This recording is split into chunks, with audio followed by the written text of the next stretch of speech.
Yo, yo, what's good? We're back with steady rotation. Case, my man, how we doing? And we're living good. Another week, another day of learning, another day of grinding. Playing so doing similar games, learning new games. Keeping up steady. Some could say. How about yourself, Sir Vic? Chilling, man. I feel like you used that one before. You gotta switch it up now.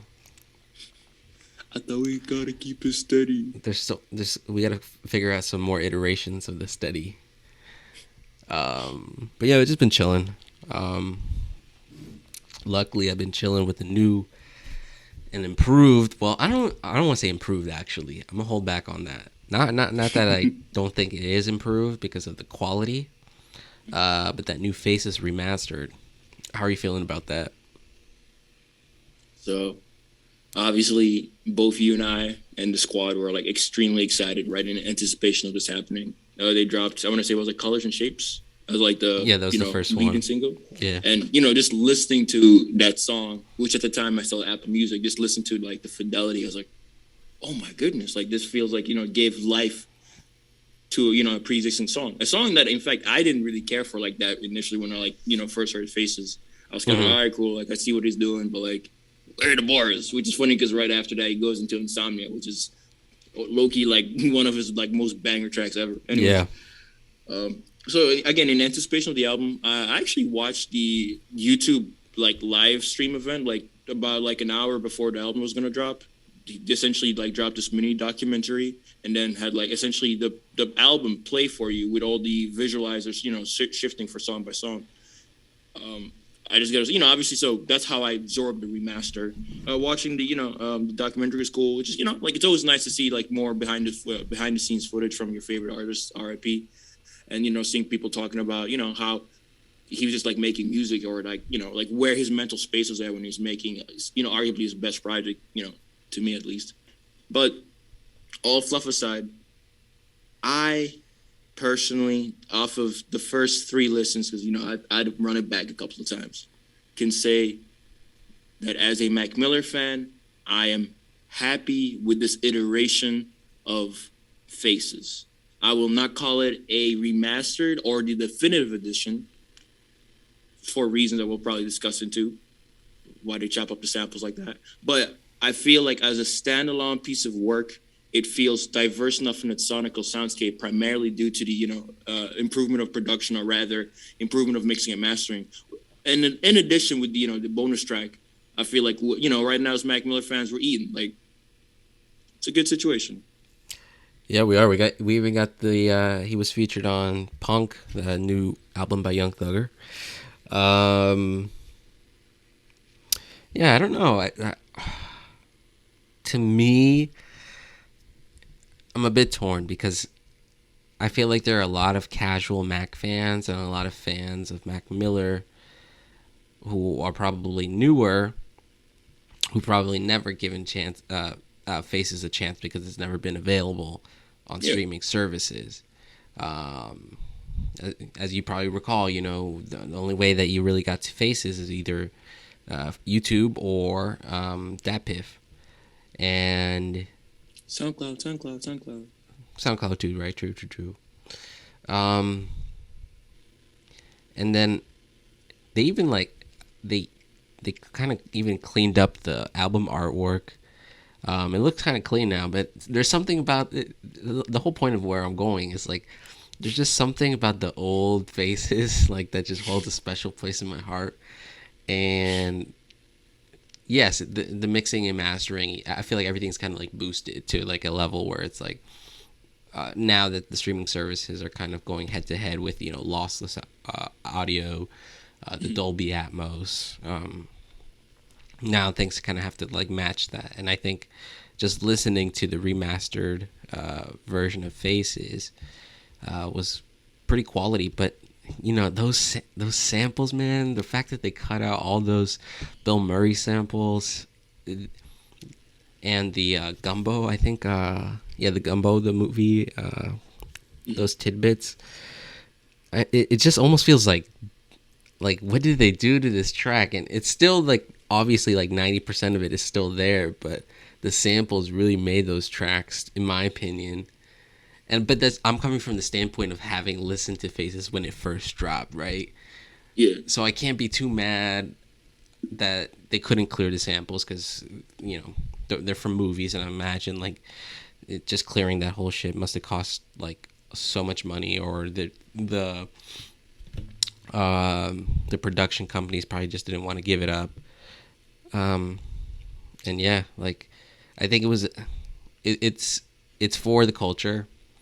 If there's a new fan that gets introduced to Faces, like I'm happy, but I would also like want them to revisit also when it first dropped the original Faces. It just holds a special place. My man said they changed the album. How could they? No, not my favorite album slash mixtape.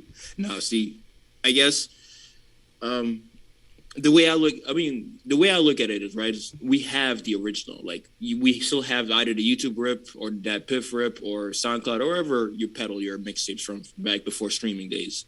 So to me, I never viewed this as a replacement of the original one as much as an enhancement. Now, granted, yeah, both you and I will agree and say that we wanted this to be the definitive Faces, right? Like you're updating the sound, the mixes of sounds. Hell, throw a bonus track in there. That sounds amazing. And clearly, like you said, right, due to the change in the samples, it I wouldn't say it didn't ruin the feel for me really particularly because I just find the samples to be cool. I didn't think they were as integral to the listening experience as maybe to you. Maybe Captain Kirk is happy. I don't know. You know him in skits. But what is interesting though is like you did mention it that because of the I guess the sterilization that Faces have to go through because commercial route, it does kind of feel in a really weird way like not a new body of work, but like a standalone body of work that, again, like you said, if you're like a Mac Miller fan who's never like listened to Faces or just haven't heard of Mac Miller at all and you just want to check out what's new this week, you could literally listen to the new Faces and feel like from top to bottom, this feels like a quote unquote commercially viable piece of work that's like artistically moving stuff forward rather than rather than what I would say again is the classic mixtape feel back in those days. That is definitely my preferred feel, but feels a little bit more like rough around the edges or a little bit more like random and spontaneous. Because I'm not gonna lie with you, some of the skits on like the skits with those kids on that song, right? Like, yeah, from the Gumbo movie. I think, I mean, okay, like I didn't know why he threw it in yeah. there. Do you know why he did that? Because that was kind of random and weird to me. But it's like a cult classic movie, and I feel like Mac would probably would have watched it and was probably thinking to himself, "This is a cool movie. Let me just grab some parts of this movie and put it onto my mixtape." I think it fit onto, especially like Polo Jeans, right? Polo. I mean, yeah, that's a song, but like, what was it for? Like, all right, so you've I mean, from what I understand, the movie is like about like, kind of like I might just be making this shit up, but I think it's like loss of innocence as a child. I know kind of the general vibe of the whole album is some sort of loss, right? Some sort of loss of like whatever it is, I think there's a lot of emotionality in the album. But I thought those samples fit in with the songs more so than some of the Bill Murray skits. I feel like the only one that I felt like it kind of fit was "It Just Doesn't Matter" because he's repeating it and repeating it, and it just doesn't matter, and even if we win. But so I got a question for you now. All right. So now that it's officially on streaming, yeah, we always have these discussions about our favorite artists and where do we rank like the best songs, the best albums. Now that it's officially there, does Faces now enter the conversation of just Mac's top projects without the exclusion of mixtapes now? Yes. Yeah, I was kind of leaning towards that too because I'm like, now it's officially there, and there's like an official version of it now, even though it's not the original version. It's pretty damn near close, and now there's a bonus track too. So, in my opinion, I think it should start being introduced into those conversations. Not that it wasn't, but with us, we kind of always had that like, all right, so we're talking about Mac, so are we talking about studio albums or studio albums and mixtapes? And I think the general consensus usually between you and I and Captain Kirk was no, Faces is can't be in that discussion because Faces would probably be number one for everything, probably the best tracks on there. And yeah, so now I feel like uh, Faces can comfortably be in that discussion without getting too much pushback, in my opinion. No, I agree. Like you said, now that it's officially commercially viable, and they clean up some of the mixes. Now Faces can when like now if it's between Faces or like watching movies, I can give you a very clear answer. Faces is the answer, by the way. But but shout out to movies, of course. Yeah. Now let me ask you, right? So you listen to the whole thing, start to finish. I'm pretty sure you checked out some YouTube channels or YouTube videos. How do you feel about Mac Miller's team when it comes to the visual content they've been able to push out, ever since his passing? It's definitely like very. The art direction I think is really interesting because all like the visualizers and even the music videos. I mean, they were also visualizers too for the Circles tracks. Were really really like trippy but they were so like artistic in my opinion. Like just watching them, like I would watch them just to view them because they were so like the transitions and everything. Especially like the one music video that comes to mind is the Mac Miller Circles music video, and how like that was such a like it just fit the song so perfectly. But then it was also like very visually engaging. So I think Are you talking about Circles or Good News?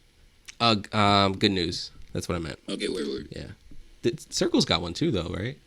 No, I mean that's the visualizer, but only Good News got like a music video treatment. Yeah, I guess so. But I mean, he's not around really, obviously because he passed to give his input. I think they're doing a pretty good job in honoring, I guess, the vision that maybe his music could be, how it can be interpreted. I don't really think it's anything like nah, this is definitely Mac would never do this. I think it fits under pretty well. I think they're respecting the song and the content of the lyrics and the general tone of each track. It's either really good or just whatever. I feel you. Like I guess I'm just always flabbergasted or amazed at how the team is able to sort of create these visual moments with what we essentially now know is like leftover footage, right? Like they take bits and pieces of here and there, and then they're able to make something that, like you said, feels artistically engaging. And I guess what I mean by that is it doesn't feel like they're taking bits and pieces of stuff and just hacking something together. It does feel like a well thought out, cohesive idea, just with a limited tool set this time around.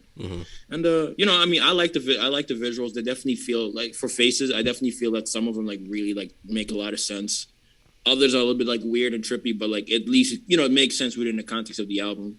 And all in all, like I'm for it. Like I really want like all artists to have some kind of visual accompaniment with their music when they put it on places like YouTube, even if it's just a visualizer, like a teaser, or like whatever you want to call it. Like I really like it, and I feel that thus far the Mac Miller team has been very very on point with it when it comes to the visual content. Now, let me ask you: is there a song that you personally think has been elevated off of Faces with the new, with the bump and production, mixing and mastering?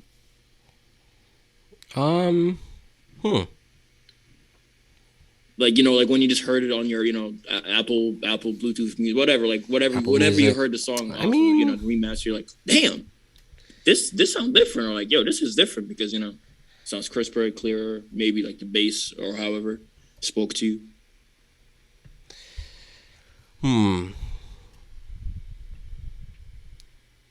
I guess Insomniac comes to my mind first, just because it's a very, it's just a hip hop produced track. So I feel like, I don't know, it just might be my mind or my ears. But to me, it feels a lot more bombastic. Uh, I think also, hmm, probably Here We Go, because there's a lot of instrumentation there, and I felt like things were kind of a little bit more clearer. I Mm-hmm. could hear some of the kind of like the melodies and everything. It's a very musical track. Uh, and I want to also say like Angel Dust. Please don't fuck with the angel Angel dust. Dust. Colors and Shapes, I could definitely tell. That was another one. I just overall like, it's a hard question for me to answer just because I heard all of these songs before. I don't know if any of them really stood out as in like, because I just know the tracks, but definitely I could hear some things in terms of the production and the mixing, mastering. I feel like everything on some level was elevated, but to the point where like I found a newfound love. Not because I mean, this is my favorite project from Mac. All the There's not too much difference in terms of like how much more I love it now. And added in the fact that they took out some of the samples, and a lot of the tracks that that had those samples were my favorite tracks. It's like it kind of balanced out because the mixing was improved, but the samples were taken out. So I was like, all right, I gotta. He said, "We're still at the same place Yeah. once it's all said and done." See, I guess for me, obviously, like Here We Go, Angel Dust, and for some reason, Rain. The song with him and Vince Staples really sounded like really clear to me when I listened to them. Finally mixed and mastered them. Mm-hmm. I was like, damn, bro, this is amazing. That's why I said like, I listened to like the remaster like 3 times, just since yesterday, really, just because I had to absorb it. Plus, Faces is like the best magnet. Well, it's such a great album, man. Like you could just listen to it in the background True. while you're just doing stuff, or like listen to it and like vibe, relate with its content. I do feel I do have to say R.I.P. though to Diablo. The new Diablo sounds like it's missing something. That's kind of The unfortunate. Diablo. It's funny that you bring that up because the original version of Diablo, it almost has that kind of that warm kind of sound, and I think maybe the mixing for that song originally adds to the whole kind of aura or atmosphere of that song, and it feels like a real, just a nice quality produced track. And sometimes it's nice to hear some of that, like I guess like under mixing and mastering for a hip hop track, because sometimes for the aesthetic it sounds good, and when you clear it up a little bit, or you in order to make it more cleaner and on the side of the mixing and mastering, then it kind of devalues it a little bit. It's like if you just like if we got a super cleaned up version of like Low End Theory by Tribe, it's just like, well, I guess it sounds better technically, but from that era and just the overall sound of that they were trying to achieve from the New York scene, we would never complain about the sound in that way unless it was like terribly like shitty mixing, which it's not. But imagine if we got like a 2021 remastered, remixed version of Low End Theory. It's just like, what? Well, why?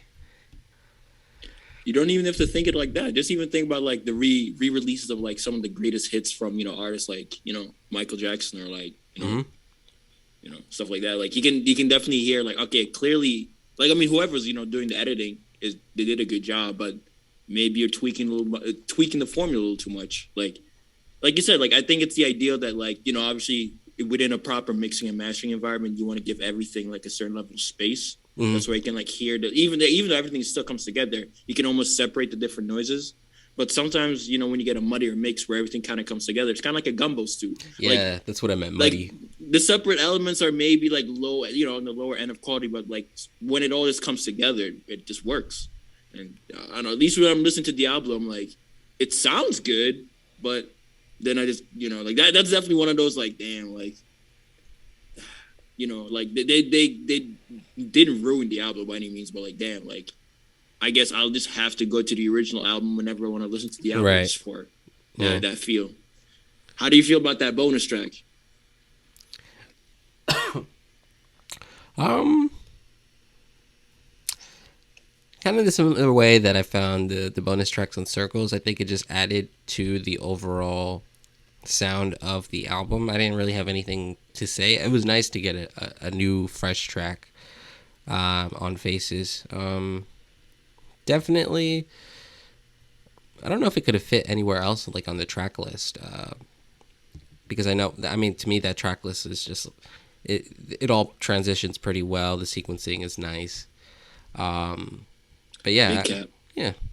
You said Big Cap. Yeah, no, you smoking crack rock, sir. I think because some of the songs are kind of just low energy at some point, like Colors and Shapes. Let me think. Let me just pull up the album real quick. Like 55, Ave Maria. It just goes from up and down, up and down. But overall, I think that's just like the whole journey of like drug addiction. Like everything is up and down. Days feel good when you're using, and days feel terrible when you're like coming down. That's how I always like interpreted the track list in that way. But yeah, I mean, you're not wrong. Like I've always liked the sequencing because of that fact that I've like recognized that this song is very. I mean, the album is very talking Up about the demons. Yo-yoing. Yeah. I mean, it's a mixtape. That's why, in terms of the sequencing, I'm like, what? Because it does feel like just a collection of a lot of great tracks. Now that we can rate it as an actual album, I do think it might lose some points, at least in the sequencing department. But for whatever it loses to, what I think is either an overbloated, album, the tracks. Oh, come on, bro. He did it without a Drake feature. He did it without a Jay feature. Would you take any tracks off of Faces? I mean, honestly, Colors and Shapes, the original one, I don't need it. I like the remastered one a lot, actually, but originally I did not care for that song. But that's like the only track I'm like, I can do without that. Anything else, it's either just reshuffling it, which is just a personal mix. Maybe cutting down the album listening session just because it is like an hour and 30 minutes. Like, gosh, but it's a great hour and 30, honestly. Very true.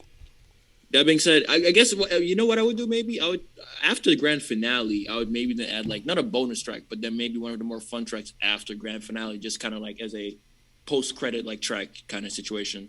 As for the bonus track that we received, I liked it. I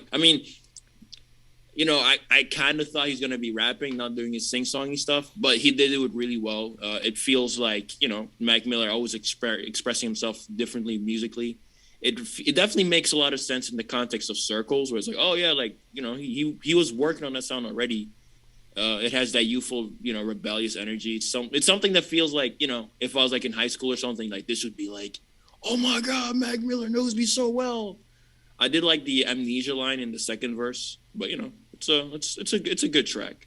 It's a good track. No, like I said, it's a bonus track. It doesn't take away from the album, and it feels sonically like it definitely came from that era, and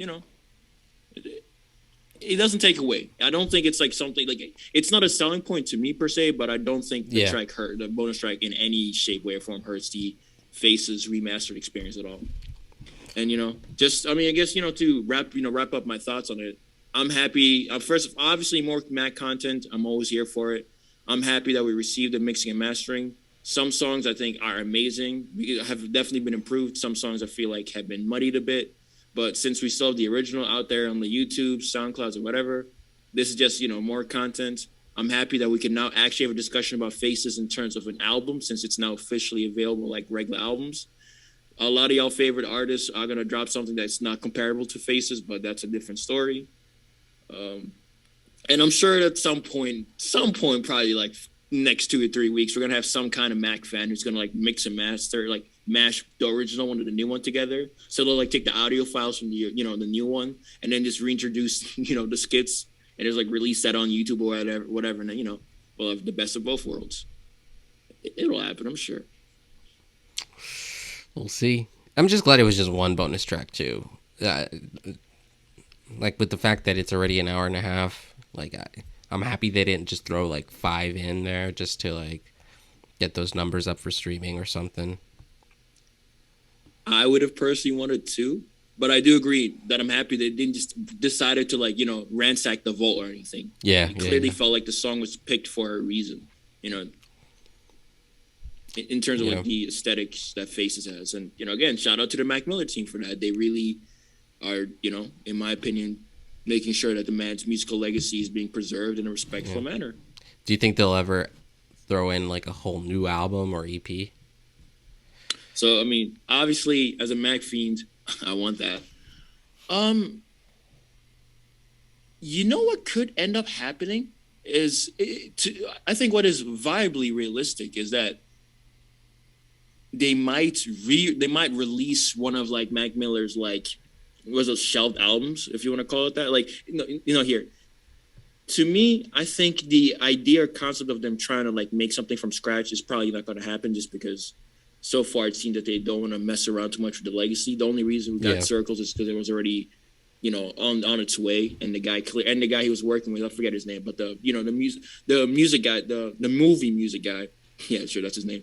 He clearly had a understanding of how to, progress the vision towards what I think was a very meaningful conclusion that felt, true to the spirit of Mac Miller's, like, honesty and earnestness in his music. All of that to say is this: I think, because Mac Miller has a lot of unreleased music in the vaults, we know that. I think what might end up happening is that we might get like one of those stripped down as a collection, like maybe like 6 to 8 tracks, not a full album, but maybe like an EP type of thing, where it's like the Lost Vaults Collections 1, where we get like a couple of tracks from specific eras of Mac Miller.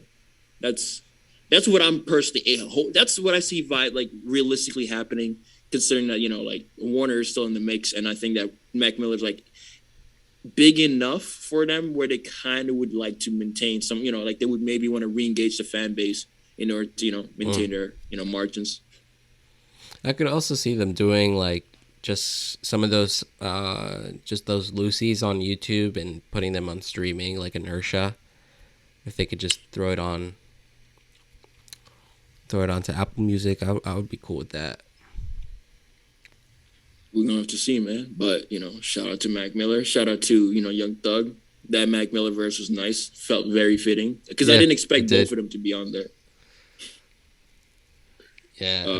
Also, Thugger has a way of just getting the most randomest features on his album and kind of making it work sometimes.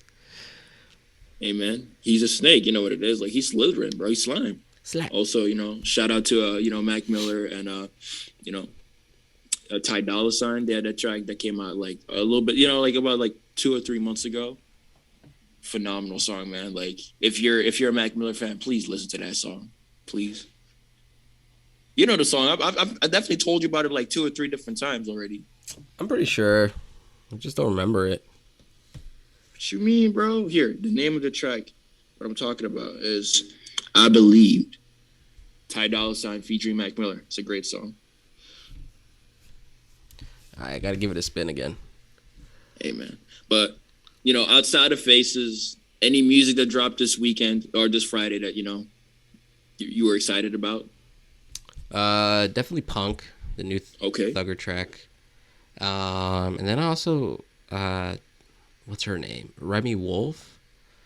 Actually, like, who is that for real? Like, I'm actually asking. She's just like I guess like an indie pop artist.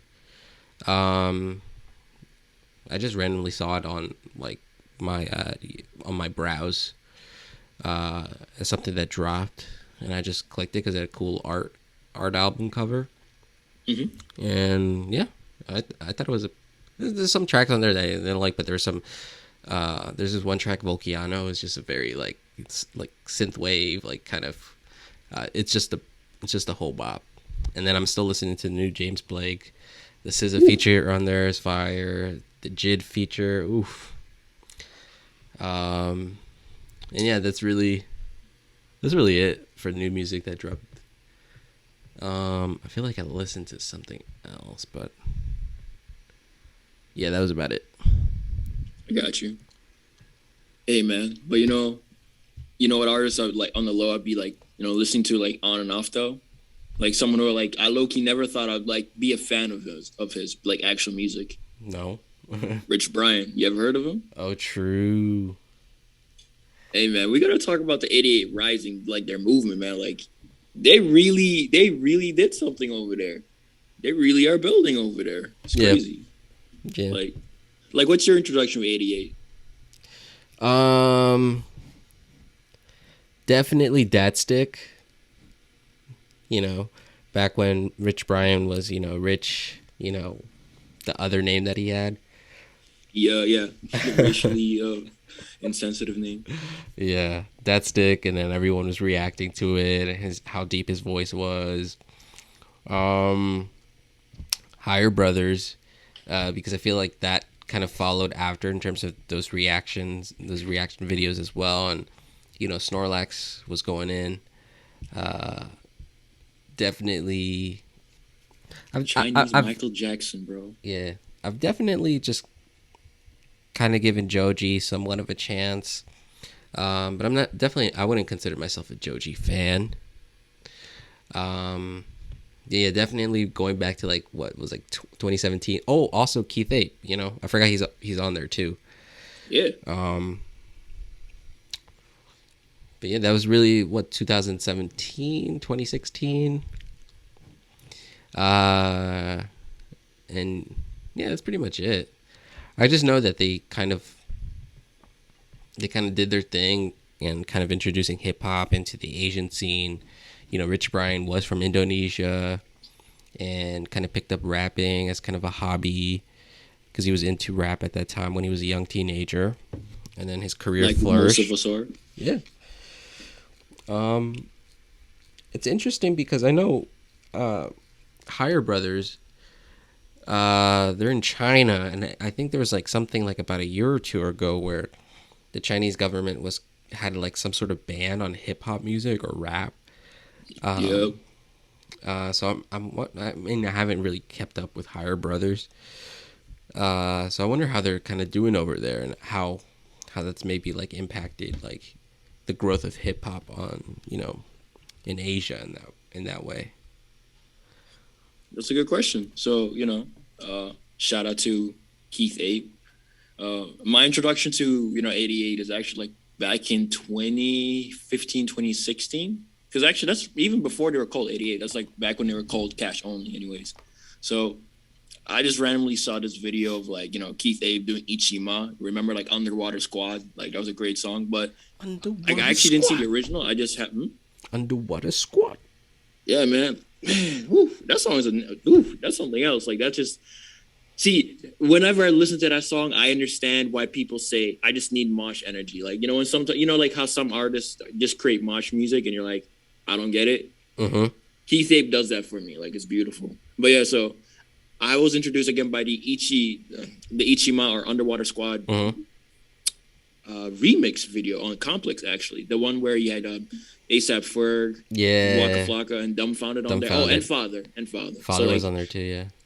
So I was like, oh, like, because, like, I knew ASAP at the time, his stock was rising, Waka Flocka, I liked his energy. Yeah. Dumbfounded had the bars, and I remember seeing him do battle rap stuff sometimes here and there. I was like, oh, I know that dude. And, like, Father, I mean, his verse is low-key, but, like, the more I listen to it nowadays, like, yo, Father's a funny dude, man. He is. Like, Father was the shit, man. Man, Cardi did him dirty, but that's a different story. Yeah. Waka Flocka did come through on that track, though. He did, bro. That was that was good energy. I remember that shit. And Dumbfounded too. He's also on 88 Rising. He's technically not. He's an affiliate, but like, yeah, like he's really cool with like the execs over there. Like they've definitely like helped each other out a bunch. No, so, he's signed to them. Wait, for real? Like he actually signed? From what I'm looking at here, he's listed under current artists for the label. Oh shit! I don't know when that happened. I'm guessing maybe 2019, 2020. Because I know like he came up on his own. Really, I feel like he was really well. I don't know, but I feel like to my knowledge, he was really the first Asian American rapper who really came up on his own in that way. I agree. He definitely was one of the faces, for the Asian scene over here in America, because his bar game was, stupendous, I would say. But yeah, so I know, Ichima remix, cool. Then like, I randomly saw like, Made in China by Higher Brothers. Yeah. Like the music video was well produced. That's why I kept watching it. I don't know what they were saying, but then when Snorlax came, well, no, the hook was clean. Like everything made in China. Like, oh God, I like the flow. I like the man's delivery felt genuine. Mm-hmm. And then when Snorlax just came in with like a truck, I'm like, yo, I don't know what he's saying. He's like yelling at you, but he's spitting and he's not even breathing. Yo, and he got the Michael Jackson. It's like, yeah. Oh my God. Did you ever listen to that song "Trickery" by them? No, actually, I've not. It's kind of like an R&B song, but like with a kind of a party vibe to it. Oof, that song! It's probably my favorite song from them. "Trickery." I might have to bump that tonight. Yeah. So yeah, like that's how we knew them. Then Rich Brian. I remember listening to That Steak. I didn't think much. I viewed it as a meme song. I didn't really, I didn't view it as anything bad or good. I just thought, like, all right, cool, whatever. Like, I didn't take any offense by, the music video or his name. I just thought, oh, like, Rich Trigger. Okay, I see what he did. Whatever. But then when I saw there was a remix with him and, like, Ghostface, I'm like, what's Ghostface doing here? Like, Ghostface from Wu-Tang? Okay, that's weird. Mm-hmm. And then he dropped, like, another meme song. Again, I didn't really care too much about it. But then, like, I guess around the time he switched his name, he was, like, actually, like, dropping legitimate singles. Because then he had this song with 21 Savage. I'm like, oh, that's crazy. Like, he's really kind of blowing up. And then he has that Crisis. Yeah, no. Remember that's when 21's stock was, like, still, like, rising. Well, not, I mean, it's still rising. But, that's when he was, like, on the come up. Yeah. Not quite solidified. What was that album? And then he has Amen. Amen was the album. That was a good album.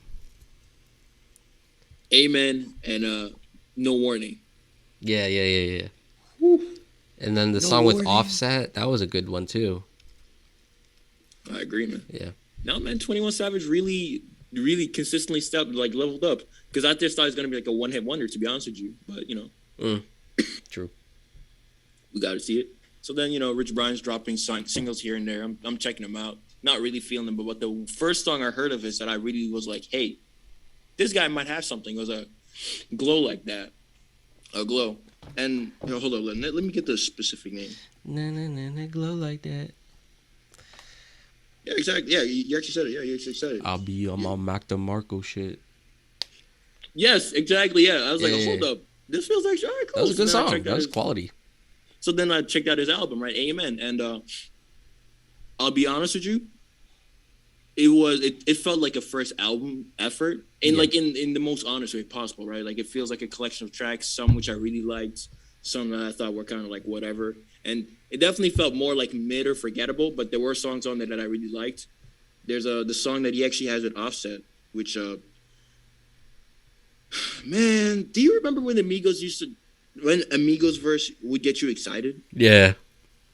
I'm not gonna sit here and say that they fell off because they didn't, but they definitely had a certain flair to them back in the day. They definitely had that was their peak, and I felt like Offset was like, I feel like more so Offset had, as a standalone artist, had bigger peaks than Quavo did, in terms of just how he came through on features, and then he had like the No Warning album with Metro. I thought he capitalized a lot off of his own, I should say, compared to Quavo, with just like. I feel like he always had Travis by his side with the Huncho Jack album. And then he had his own album, which was not really that great. The weakest one of all three, in my opinion. But yeah. So yeah. Oh, the song's named Attention, by the way, featuring Offset. Yes. I just remember like seeing how they were gliding on it. It was cool. And I listened to the album. I enjoyed it. I was like, all right, cool. Like, I probably won't be a Rich Brian fan, but at least like he makes consistently good music. And considering, like you said, right, like he's not a native English speaker. His music feels very like, it sounds like I'm trying to give him like props for like the basic things, but real talk, like you would not know that he's not an English, native speaker by the music that he produces.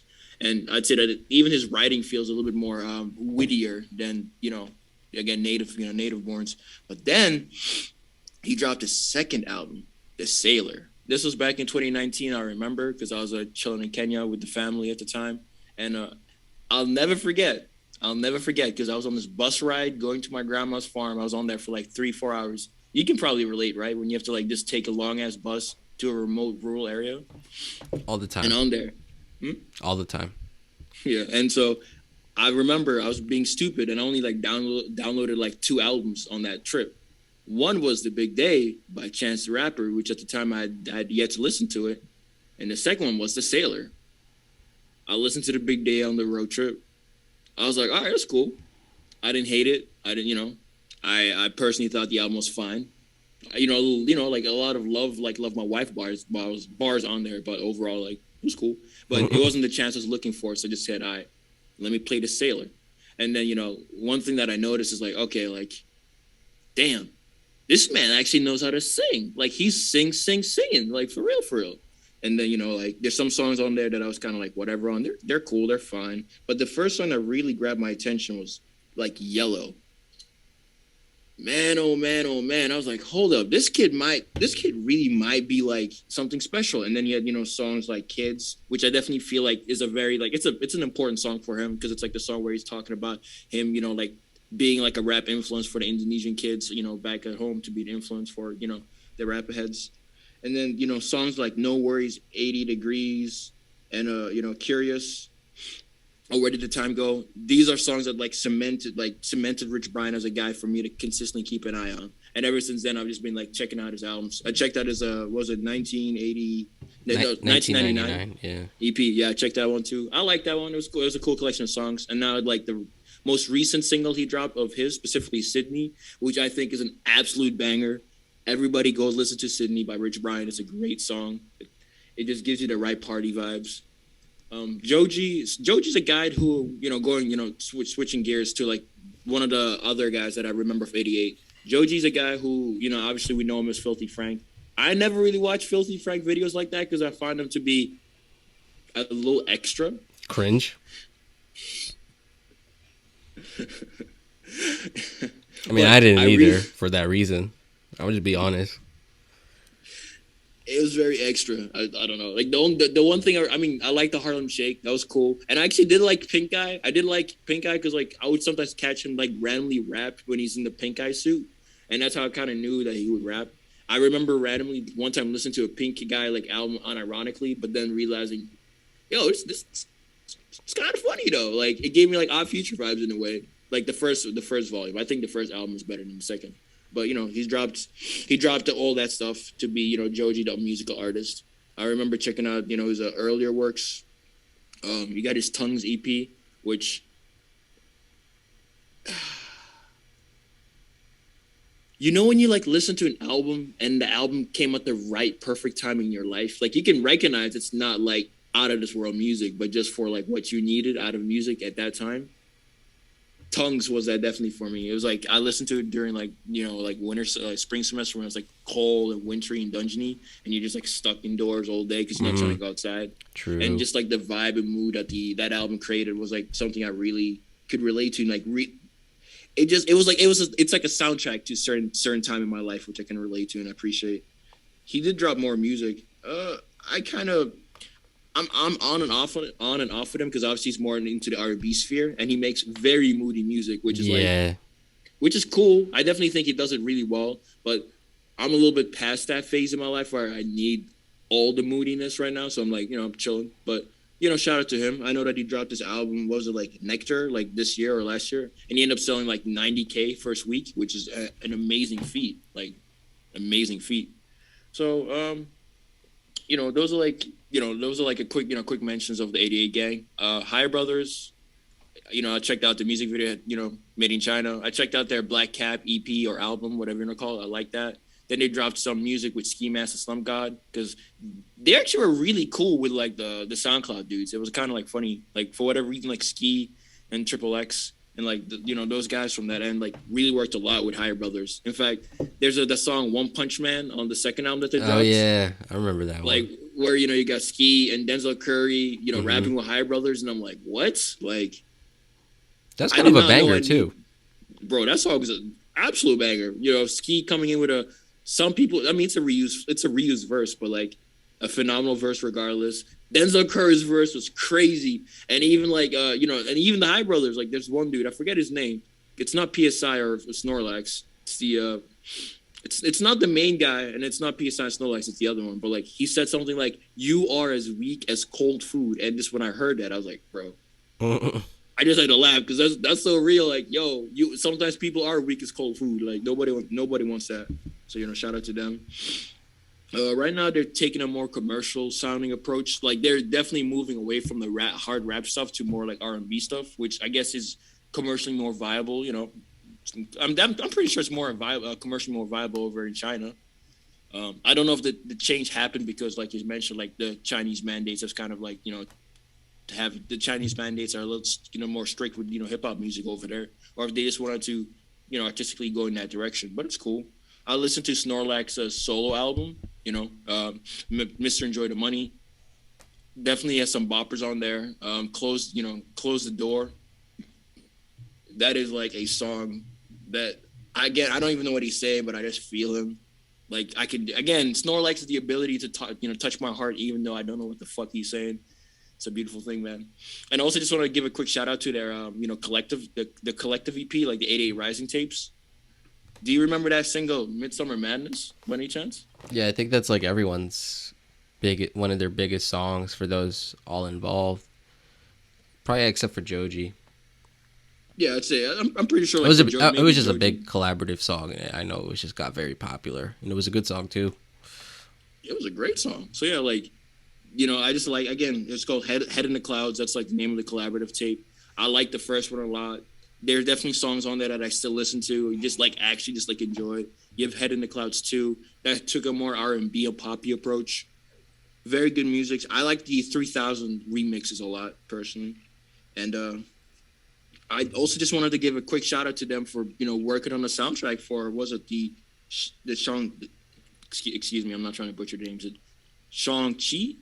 So yeah, it's a Marvel IP, and 88 was able to work on the soundtrack for the movie, or add additional tracks, and that's just a beautiful thing just to sort of see that a label of misfits are now able to like a label of misfits that were just a thing that was born on the internet has the ability and pull to work with such big companies like Marvel. It's just a beautiful thing to see because it shows a growth within. It shows a growth within studios wanting to engage with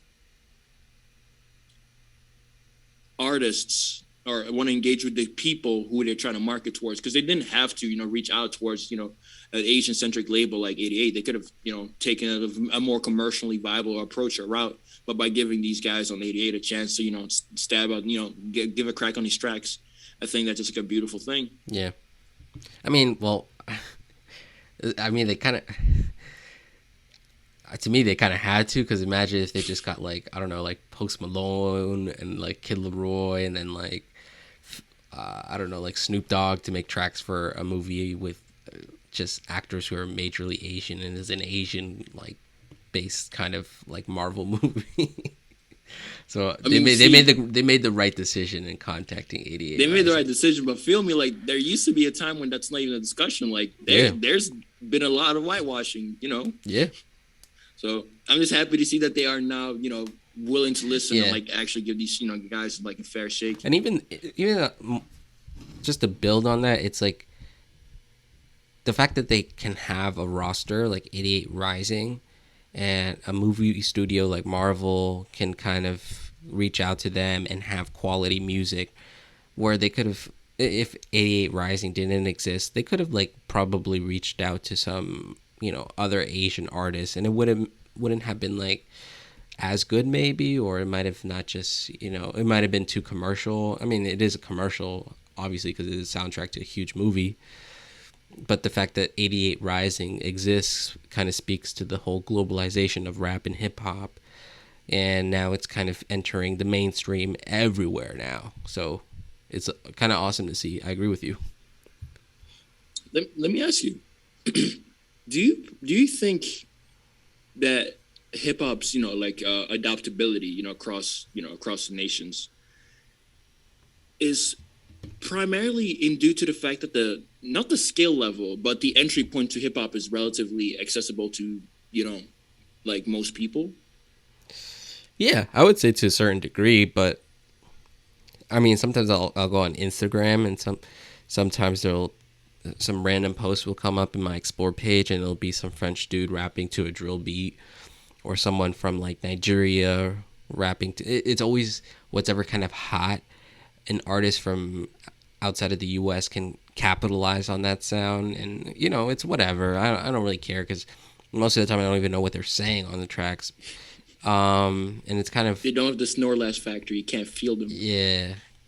Um and I feel like sometimes it'd be kind of cool to see artists, and this is just kind of falls upon me to really search for artists outside of the US who have really maybe studied the game of hip hop and rap and maybe cultivated their own sound without having to kind of like, for example, like that French artist, I forget who it was, but they just were just rapping on a drill beat and like it's cool, I guess, but at the same time, like I would like to see the continued like the research, the effort, the musical creativity come out of these places, so that they can have their maybe own sound or really try to make a name for themselves without having to just ride a wave.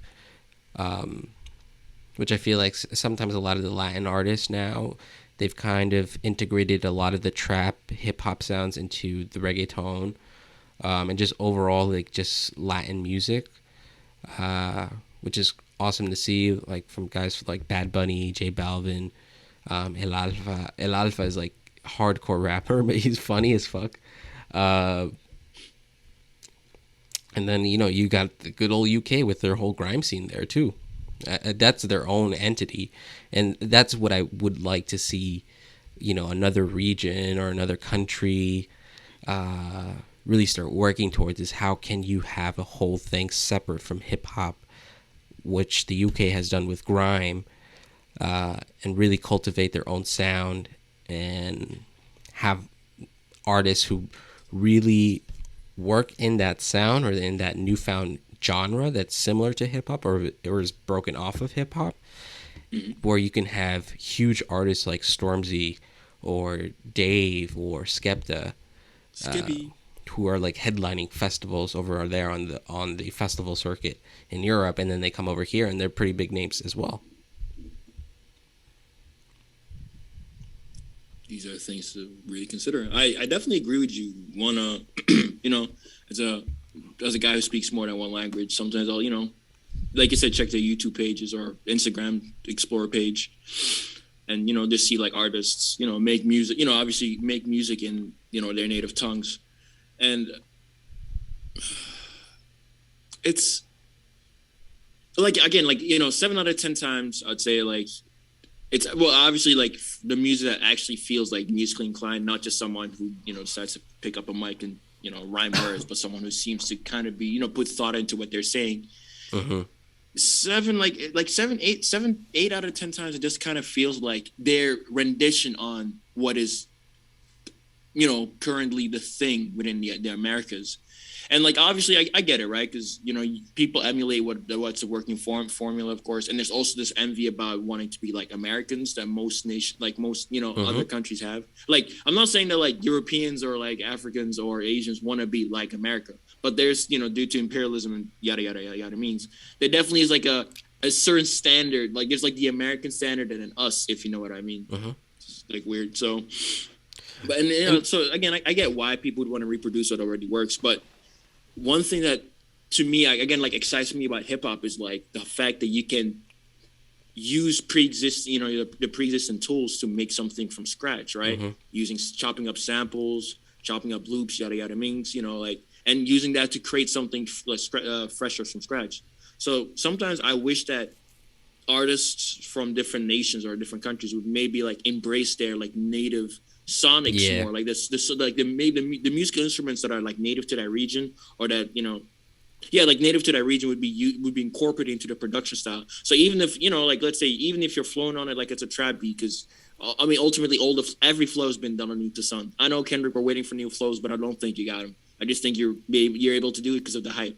Anyways, it would be cool, no, like that ass, like it would be cool, like like if like just instrumentally, like you would incorporate some of the native like instruments within the production style, and still, it could be like a trap beat still, but maybe like a trap beat that has like, let's say, French instrumentation in the mix, just like a little flair, Even that already can sound sonically very different because you'd believe me, right? Like you said, Yeah. grime, that's a very UK driven like sound, and then in the American, well, okay, we could talk about grime as an offshoot of drill, which was based in Chicago. But even that, like, you can still Drill is an offshoot of grime.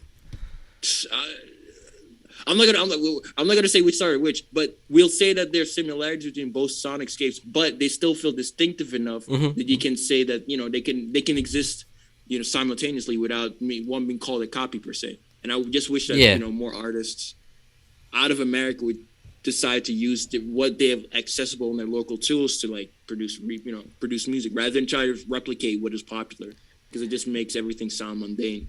Hence, again, why I'm actually really happy about Rich Brian. When Rich Brian started making music that felt authentic to him from an outsider's perspective, I was able to like rock with him more versus when he was just kind of doing the meme parody songs. Yeah. See? I think it's just going back to like that whole imperialism point, like, and my whole thing with, I would like to see countries or regions really cultivate their own sound of hip hop by integrating their own cultural factors into it so that they can flourish and really create something new and exciting, or just even just creative. It's like, hip hop is part of the mainstream music now. It's popular music. And when it gets exported, it feels like it's a product of, capitalism, in the way that, to me, when I hear, and I'm just going back to the example of like hearing that French dude rap over a drill beat, it's like, maybe people outside of the U.S. view hip hop as kind of like McDonald's, right? But there are actually there are actually better restaurants, that have that would precede the whole point of McDonald's, and that it's just the whole commercialization of a burger. You can have a better burger, you can have your own burger in that way, but when people see hip hop from the standpoint of like, I can capitalize on this sound because it can get me views and likes, and I can get a lot of money off of this sound. All I got to do is just rap in my own language, whether that's like French or Portuguese or German, whatever it is. Then it's kind of it kind of devalues hip hop. It devalues them, I feel like, as well. It doesn't make me inclined to, really look into the French hip hop scene, or the Albanian hip hop scene, or the Turkish hip hop scene. If everyone's just kind of doing things based off of American hip hop. So yeah. To all the international artists, just add your own seasoning to the game. Feel me? Like, the books, the recipes are. And there, I'm sure they are. I feel like we kind of are not in those realms. I feel like you are a little bit more than I am. I mean, like I said, I try to stay connected, but I do agree with you that, at least from what is presented, if you don't take the time to look for it, what is presented is very much just different skin, same person. Mm-hmm. Just it's just, again, obviously we know why it works, but I like the idea of expression, and I feel like expression usually varied because we humans are not stagnant beings, and that's by no means a shot to CLB. Actually, it was.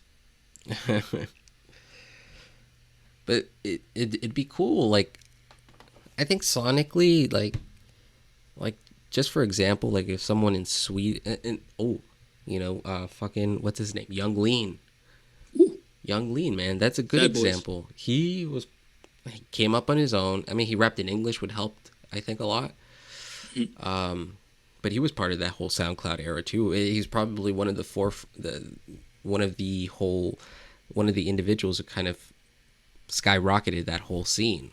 He was part of that whole movement. I think he played a part in that as well. And and when I look at someone like Young Lean, like yes, like that's what I kind of want from somebody outside of like Nigeria or China or whatever it's going to be. Like in a way, try to see how you can take the elements of American hip hop and or just hip hop, and what are you going to do to make it your own so that someone 1,000 miles away, 3,000 miles away can be like, you know what, this sounds cool. Because I don't know if there's like someone in somewhere out there in the world in a language that I don't speak can make like an atrocity exhibition. Ooh, ooh, siree. Ooh, that will be the day. That will be the day. Mm-hmm. These are things to think about. Yeah. I mean, ultimately, again, it goes back to, 88. I feel like, those guys are definitely like I said, obviously, incorporating American or hip hop elements in their musical landscapes. But I feel like they have gone beyond just the formation of, emulation and actually try to incorporate either, certain sonical stylings or just even just how they rap on stuff is a little different. Because, like, for instance, I mean, for me, Higher Brothers, I go to them for like that high octave energy stuff, right? Like Higher Brothers and Keith Ape are artists that I personally listen to when I need to get like excited and pumped for, which you could talk about as like the little pump era of like, beats, if you remember that. But even just like when you listen to, so it's easy to say like, oh, they're just copycats of that sound. And, of course, like on a surface level, I'm not going to like necessarily fight you on that. But if you actually like really give it a fair listen, either just because of how the beats are like constructed because of the different producer styles, because I don't know what they have over there in the water in China, but their producers be hitting different, bro. Like production game ridiculous. Or even just like, or even maybe even the content of like the actual lyrics themselves, like, because when you like actually like it's differently formulated than the usual stuff. Like one bar I remember Snorlax once said in like his solo album, like, which again, like he didn't say it. I mean, he said it in Chinese, but or Mandarin, but I was reading the translation underneath, and he said, "I am so rich, I improved the local economy," which was like such a funny way of like spinning the fact that you're like rich, like like how much money I got, but like I'm so rich that I'm actually able to like improve, like the local scene, which is like just a funny spin on a very typical braggadocious line. Yeah. And I just would like to see more. Again, don't be afraid to be yourself, man. You're gonna drop a lot of whack songs, but at some point you'll find a groove, and hopefully by then you'll have a fan base that will be able to support you, and then you can take it from there. Yeah. Maybe someone should take a hint and start releasing music. Yeah, wasn't that individual also like all across Europe as well? I feel like he could have contributed a lot to this podcast, but I feel like he's got to focus on his album dropping.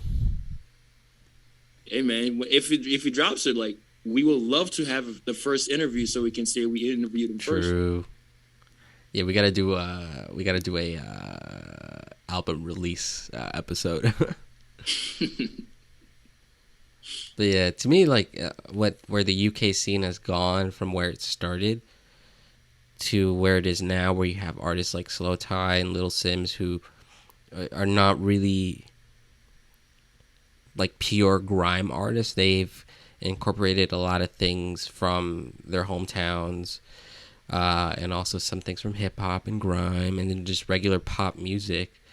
Where there's a lot of instrumentation, and then there's bars, there's singing, and it all falls under the scope of hip hop. And yeah, shout out to hip hop. That sounds mad corny, but like we get quality music from a lot of people in this world, not just in Brooklyn or Compton or O Block. Now it's kind of it's going everywhere. Now we can listen to Higher Brothers and get hyped for a track, and we don't even speak Mandarin.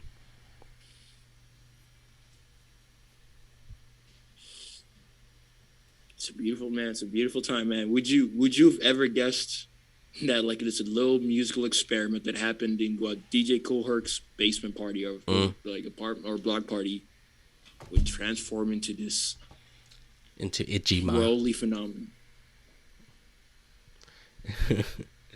Nah, man, it's cool. It's cool. I'm excited to see what the future holds from global artists, and yeah.